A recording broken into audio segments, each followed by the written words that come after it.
சீனாவை நம்பி அடி வாங்கிய பாகிஸ்தான். இந்தியா சக்சஸ் ஆனது எப்படி தெரியுமா? ஃபெயிலான HQ-9 சிஸ்டம். காஷ்மீர் தாக்குதலுக்கு பதிலடியாக நம் நாடு இன்று பாகிஸ்தான் மற்றும் பாகிஸ்தான் ஆக்கிரமிப்பு காஷ்மீர் மீது ஏவுகணை தாக்குதல் நடத்தியுள்ளது. இந்த தாக்குதலை தடுக்க முடியாமல் பாகிஸ்தான் திணறி போனது. மொத்தம் 70 பயங்கரவாதிகள் கொல்லப்பட்டுள்ள நிலையில் சீனாவை நம்பி பாகிஸ்தான் நம் நாட்டிடம் அடி வாங்கியுள்ளது பற்றிய பரபரப்பான தகவல் வெளியாகியுள்ளன. காஷ்மீரின் பகல்காமில் பாகிஸ்தான் ஆதரவு பயங்கரவாதிகள் கடந்த மாதம் 22ஆம் தேதி தாக்குதல் நடத்தினர்.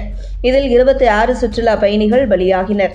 இந்த தாக்குதலுக்கு தி ரெசிடென்ட் ஃப்ரண்ட் என்ற பாகிஸ்தான் ஆதரவு பயங்கரவாத அமைப்பு பொறுப்பேற்றுள்ளது.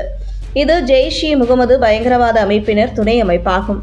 இதற்கு இன்று நம் நாடு பதிலடி கொடுத்தது. நம் எல்லையில் ரஃபேல் போர் விமானங்களை பறக்கவிட்டு அதில் இருந்து ஏவுகணை ஹம்மர் குண்டுகளை பாகிஸ்தான் மீது அதிரடி தாக்குதல் நடத்தியது.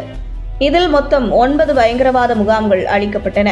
மொத்தம் 70 பயங்கரவாதிகள் வரை கொல்லப்பட்டுள்ளனர். நள்ளிரவில் வெறும் 25 நிமிடத்தில் இந்த தாக்குதல் வெற்றிகரமாக நடத்தி முடிக்கப்பட்டது. இதற்கு ஆபரேஷன் சிந்தூர் என்று பெயர் வைக்கப்பட்டுள்ளது. சிந்தூர் என்பது குங்குமத்தை குறிக்கும். காஷ்மீரில் ஆண்களை மட்டும் குறிவைத்து தாக்கி பெண்களின் குங்குமத்தை அழித்த பாகிஸ்தான் பயங்கரவாதிகளுக்கு பாடம் புகட்டும் வகையில் இந்த பதிலடிக்கு ஆபரேஷன் சிந்தூர் என்று பெயர் வைக்கப்பட்டுள்ளது. ஜெய்ஷ்-இ-முகமது பயங்கரவாத அமைப்பின் பஹல்வாபூரில் உள்ள மார்கஸ் சுபன் அல்லா முகாம், தெஹ்ரா காலனில் உள்ள சர்ஜால் முகாம், கோட்லியில் உள்ள மார்கஸ் அப்பாஸ் முகாம், முசாபராபாத்தில் உள்ள சைதினா பிலால் முகாம் உள்ளிட்டவை தாக்கப்பட்டன. அதேபோல் லஷ்கர்-இ-தொய்பாவுக்கு சொந்தமான முரித்கோவில் உள்ள மார்கஸ் தொய்யா, பர்னபாவில் உள்ள மார்கஸ் அஜில் ஹதித் முகாம், முசபராபாத்தில் உள்ள ஷாவாய் நல்லா முகாம், ஹிஜாபுல் முஜாஹிதீன் அமைப்பின் சியால்கேட்டில் உள்ள மெக்மூனா ஜோயா, கோட்லியில் உள்ள மாஸ்கர் ரஹீல் ஷாஹித் உள்ளிட்டவை தாக்கி அளிக்கப்பட்டன. இந்த நிலையில்தான் சீனாவை நம்பி பாகிஸ்தான் கெட்டுப்போய் நம் நாட்டிடம் அடிவாங்கியுள்ளது தெரியவந்துள்ளது. இதன் பின்னணி பற்றி இங்கு பார்க்கலாம். பாகிஸ்தானுக்கும் சீனாவுக்கும் இடையே நல்ல உறவு உள்ளது.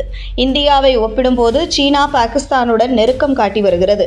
இரு நாடுகளிடையே வர்த்தகம் உட்பட பல்வேறு துறைகளில் நல்ல உறவு இருக்கிறது. பாகிஸ்தான் சீனாவிடம் இருந்துதான் இராணுவ விமானங்கள், இராணுவ தளவாடங்கள் உட்பட பல பொருட்களை வாங்கி வருகிறது. இந்த நிலையில்தான் இந்தியா பாகிஸ்தான் இடையே பதற்றம் அதிகரித்தது. நம் படைகள் எப்போது வேண்டுமானாலும் பாகிஸ்தானை தாக்கலாம் என்ற சூழல் உருவானது. குறிப்பாக ஏவுகணை ட்ரோன் மூலம் தாக்குதல் நடத்தலாம் என்ற தகவல்கள் வெளியாகின. அதுதான் இன்றைய தினம் நடந்துள்ளது. ஆனால் இதற்கு முன்பாக பாகிஸ்தான் நம் படையின் தாக்குதலை சமாளிக்க தயாராகி இருந்தது. பாகிஸ்தானின் நம் நாட்டின் ஏவுகணைகளை இடைமறித்து வானிலேயே அழிக்கும் ஏவுகணை தடுப்பு சிஸ்டம்களை தயாராக வைத்திருந்தது. குறிப்பாக HQ-9 ஏவுகணை தடுப்பு சிஸ்டமை தயாராக வைத்திருந்தது. இந்த HQ-9 ஏவுகணை தடுப்பு சிஸ்டம் என்பது சீனா தயாரிப்பாகும். ஆனால் இந்த ஏவுகணை தடுப்பு சிஸ்டமால் எதிரி நாடுகளின் ஏவுகணையை வானிலேயே இடைமறித்து அழிக்க முடியும். இது ஒரு long range air defence system. இன்னும் புரியும்படி கூற வேண்டுமென்றால் ரஷ்யாவின் S-300 ஏர் டிஃபென்ஸ் சிஸ்டமுக்கு நிகரானது என்று சொல்வது உண்டு. ஆனால் இன்று நம் ஏவுகணைகள் பாகிஸ்தானை தாக்கிய போது இந்த சீனாவின் தயாரிப்பான HQ-9 ஏவுகணை தடுப்பு சிஸ்டம் என்பது செயல்படவில்லை.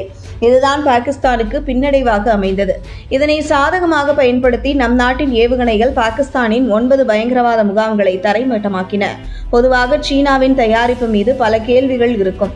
சீனாவின் பொருட்கள் தரம் குறைவாகவும் ஆபத்து காலத்தில் கை கொடுக்காது எனவும் சொல்லப்படுவது உண்டு. அது பாகிஸ்தான் விஷயத்தில் சரியாக நடந்துள்ளது. இதன் மூலம் சீனாவை நம்பி பாகிஸ்தான் நம்மிடம் சம்மட்டி அடி வாங்கியுள்ளது என்பது இங்கு குறிப்பிடத்தக்கது.